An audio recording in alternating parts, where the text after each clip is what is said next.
Good morning, everybody. Welcome to Dave TV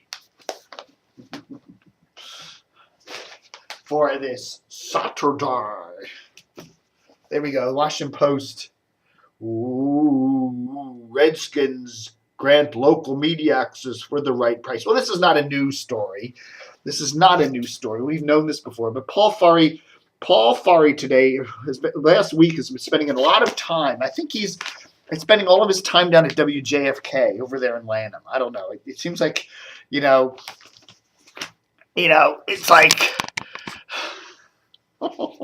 everybody had the story, of course, about the junkies landing Rob Ford, the Toronto mayor, on their show.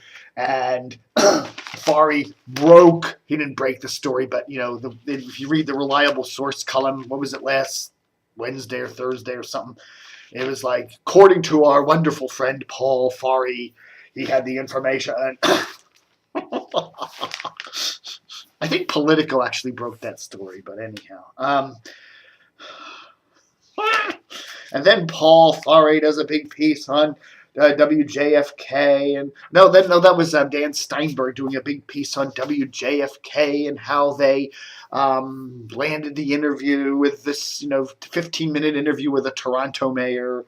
And now today, a whole bunch of WJFK back in the paper. I mean, I guess the Washington Post has got some sort of a local media deal with WJFK.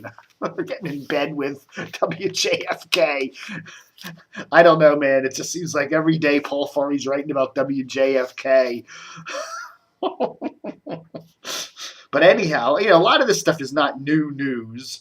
We've known that the Redskins do partner up with various local media outlets and, for a fee, will, give them access. We know that. And we know that it's an unfair radio situation where Dan Snyder owns a sports talker that has his own team on it, and CBS Radio can't get the same kind of access to the Redskins. We've known that. It's not a news story.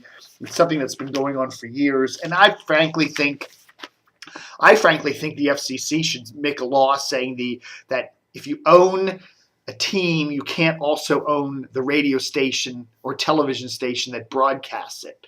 I just think it's collusion interest, concentration of interest thing. One of the things, they should just say that Dan Snyder can own radio stations, fine, but don't own radio stations that have his team on it. That's all. If he wants to own a radio station that broadcasts music, or he wants to own a radio station in another market that has sports, that's fine. But if you're in your home market, you should not. It's just not fair, and it isn't fair that WJFK can't even run a Redskins press conference live. That's not right. And then it gets into all this other stuff, which is a lot of stuff I've heard over the years. The fact that certain reporters have had their stories pulled because the Redskins have complained about it.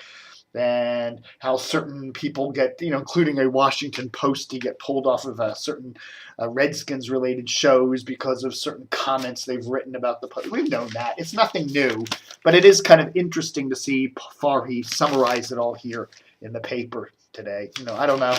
I guess the odd Washington Post. It's just funny, though, to see Farley writing so much about JFK in a week. And the Post doing so much about JFK in a week. Everybody asks me, Dave, what about the junkies? Are the junkies now going to be big national sensations because they got an interview? What is this interview with Rob Ford? I mean, so what?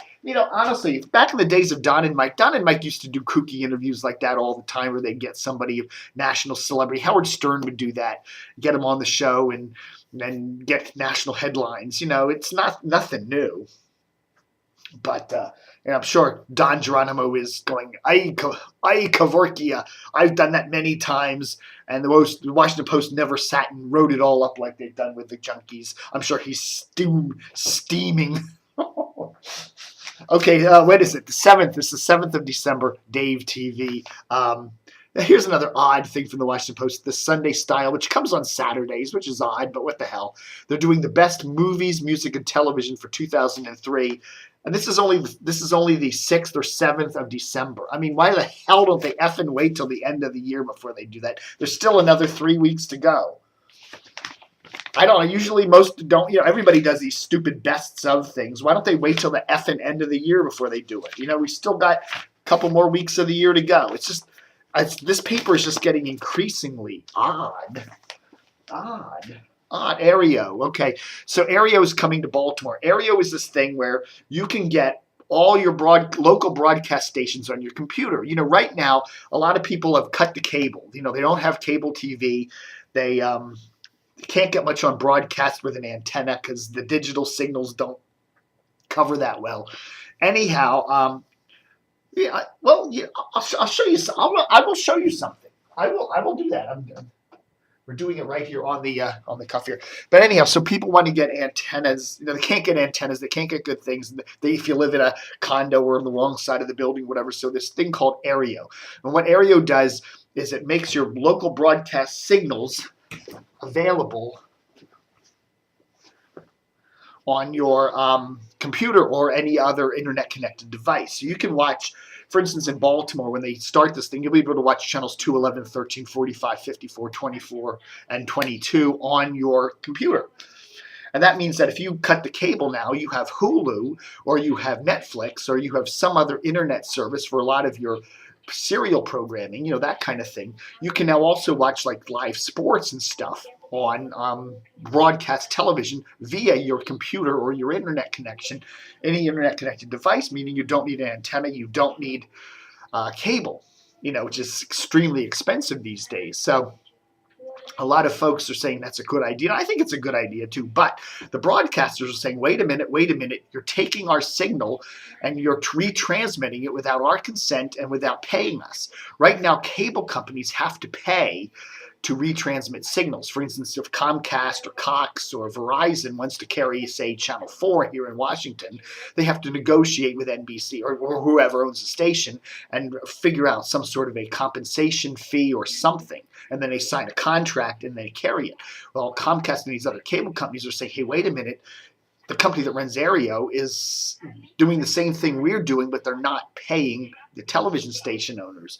So it's going into court, and I imagine somewhere down the line someone's going to strike this all down and not allow Aereo to do what they're doing. But for the time being, it's an interesting idea. And, more broadcasters let their signals be up on the internet. Full signals, It includes all the CBS programming and the Fox programming and all that. And the other thing broadcasters are saying, especially networks, if you're going to allow our signal just to be pilched, pulled, and manipulate this, we're going to take it over to cable only where we're going to get paid for it. For instance, Fox could take their Fox programming and just say, hey, it's going to be only on the internet. It's going to be only on the cable systems. It's going to be only on a cable-only channel. And so that would leave even less and less for broadcast television to run.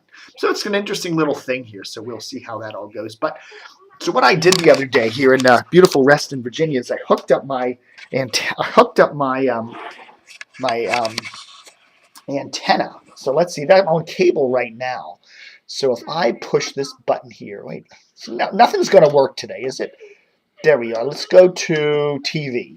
Okay, so if we go to TV, and you can see what I can actually get broadcast-wise here. Okay, this is just an antenna. See my antenna here? It's this antenna right here. This is just broadcast. Okay, and so this is what I'm getting here. So So yeah, there's like where's my thing? Oh, there it is. There it is. Oops, that's the wrong one. That's the wrong one. This is the right one. Okay, so anyhow, there's channel 4 there, and then 4.2, which is Cozy TV, and then channel 5. Now this is all strictly just using a little antenna. Okay, and that's Fox 5, and then channel 7. And then channel 7.2, which is which is Me TV, and then channel 7.3, which is that Lifetime or Living Well Network, channel 9. Again, this is just with a stupid little rabbit ear. Okay, now 9 I'm getting no signal, so I'm going to have to fiddle with this antenna. Huh? That's interesting. No signal. See, maybe it's coming in. Is it coming in? Maybe channel 9 is on low power. Oh, there we go. Okay, so now I'm getting fiddled with the antenna, and I can get channel 9 now. That's kind of fading in and out. But you see, this is why a lot of people want Aereo, because this is, if you don't have cable, this is what your broadcast signal is like. You're constantly running to the antenna and fiddling with it. So this is, so this is what I'm doing here. So see how I'm fiddling with it? But anyhow, okay, so let's go on and see. Anyhow, we're kind of getting Channel 9 there. I don't know if I'll get their sub-channels. They might sit there and just bounce anyhow, bounce in their weather radar channel. Okay, they're running something on bounce there. And then the weather radar, which is kind of screwed up. And then 14, channel 14. See if I can get that. Okay, that's WFDC Univision. Channel 20, which sometimes, channel 20 doesn't come in the summertime because they got the leaves on the trees. But you can get channel 20. And then, what is it? The movies channel, which has commercials on it. 20.3, which is Mundo Fox. And then we get channel 26. Now, I can't get channel 22 out of Annapolis, Maryland Public Television, on the antenna. So we've got to forget that one completely. But I can get channel 26. And I won't scroll through all the channels, but they've got about 4 sub-channels. And then there's channel 30 there, which is megahertz. And I can get 6 of their channels. But then the other ones that come out of Prince William County, I can't get. And then 32, of course, I can get, I think. 32. And then 50.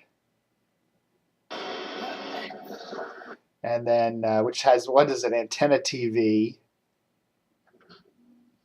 And this TV. 11 minutes. And then 66, I can get a bunch of their channels too. But the problem is on a lot of days, the signals will come in and they're just a pain in the ass to get. And you got to finagle with them. So I see why a lot of people would like to get Aereo. And again, you can watch them on your you can watch them on your computer. So then we go to HDMI 1, which is the cable connection. And of course, no problems getting all that. Of course, my favorite Turner Classic Movies. And, plus you can get all the other, I can get, for example, Maryland Public Television locally, which I can't get. And there's a whole lot of the Spanish stations and stuff like that. But it's interesting, so I just put up the antenna and, and now the summertime will come. The trees have the leaves on it, and then all of a sudden I won't be able to get as good reception. So that's that. Ice in the forecast. That's right. I don't know. It's so much hype. You just have to tune it out. What can you do? Be prepared. Have a flashlight, batteries. If you have a fireplace, have some wood. Stuck them on some non-perishable foods and chill out. Scream and panic and I don't know. A coating of ice by Monday morning. Schools will probably be closed. The federal government, everybody will be screaming. I'm calling this storm hurricane. I'm calling this, the Weather Channel now is naming storms, giving them really dumb names. I'm naming this one Jim. This is Ice Storm Jim in honor of Jim Farley, who's leaving WTOP at the end of the year. Jim, as they say, the old story is over there at WTOP that he's in his corner office, would sit there and just hope and hope and hope for bad weather because it always meant better ratings for his station. So, Jim, I hope this ice storm is one. Oh, nobody gets hurt, obviously. We don't want anyone to get hurt, but make it really inconvenient for everybody and all the government shut down and the power goes out and people have to listen to WTOP. Then their ratings shoot way up and you even beat Wash for the Christmas music this week. So, way to go. Oh, speaking of, I wanted to do this real quick. We talk about WTOP and all that. This is what they could have been. WTOP 103.5, they still would have had 3WT on 1500, 107.7, Federal News Radio on 1050, Score 104.1, 103.9, and Georgia and Z104 maybe buying other signals. We talk about all the greatness of WTOP under Jim Farley, and it has been a great time, and it's a wonderful station, and it gets high ratings, but the cluster never got built out, and they should have built it out. The Bonneville, now Hubbard cluster. They could have built it out and had, 4 or 5 stations operating these days like this. This is how I think the cluster should have been built out to some degree, and it never got built out. And so there, just saying, it all, it could have, and I'm not talking about Farley for that because he was just a VP for WTOP, but it could have been better. Anyhow, thanks for watching Dave TV. Adios, amigos.